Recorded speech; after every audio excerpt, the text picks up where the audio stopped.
ಹೇಳ್ತಾನೆ. ಆಗ ಹೋದಾಗ ಎಂಕ ಹೋಗ್ತಾನೆ ನಾಟಕಕ್ಕೆ, ಸುಗುಪ್ಪಕ್ಕೆ ಹೋಗಿ ಕೊನೆಯ ಭಾಗದಲ್ಲಿ ನಿಂತು ತನ್ನ ಕಂಬಳಿಯನ್ನ ಹೆಗಲಿ ಮೇಲೆ ಹಾಕಿ ತನ್ನ ಕೋಲನ್ನ ಹಿಂಗ ಗದ್ದೆಗೆ ಇಟ್ಬಿಟ್ಟು ಬಗ್ಗಿ ನಾಟಕ ನೋಡ್ತಾ ಇರ್ತಾನೆ. ಬಗ್ಗಿ ನೋಡ್ಬೇಕಾದ್ರೆ ಒಬ್ಬ ಹುಡುಗ ಬಂದು ಓಡೋಡಿ ಬಂದು ಹುಡುಗ ಹೆಗಲ ಮೇಲೆ ಕೂತು ಬಿಡ್ತಾನೆ. ಹೆಗಲ ಮೇಲೆ ಕೂತಾಗ ಎಂತ ಅಂದುಕೊಳ್ತಾನೆ, ಅದು ಇರೋ ಪದ್ಧತಿನಿ ಹೀಗೆ ಅಂತ ಅಂದುಕೊಂಡು ತಾನು ರಾತ್ರಿ ಎಲ್ಲ ಅದೇ ನಾಟಕನ ನೋಡ್ತಾನೆ.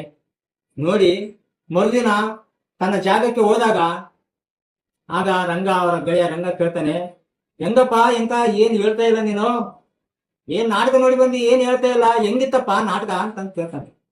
ಆಗ ಹೆಂಕಪ್ಪ ಹೇಳ್ತಾನೆ, ಅಬಾಬಾಬಾಬಾಬಾಬಾ ನಾಟಕ ನೋಡುವುದಪ್ಪ ಬಹಳ ಅದ್ಭುತ ಇತ್ತು, ಆದ್ರೆ ಓಲಾಸಲ್ಲ ಅಂತ ಹೇಳ್ತಾನೆ.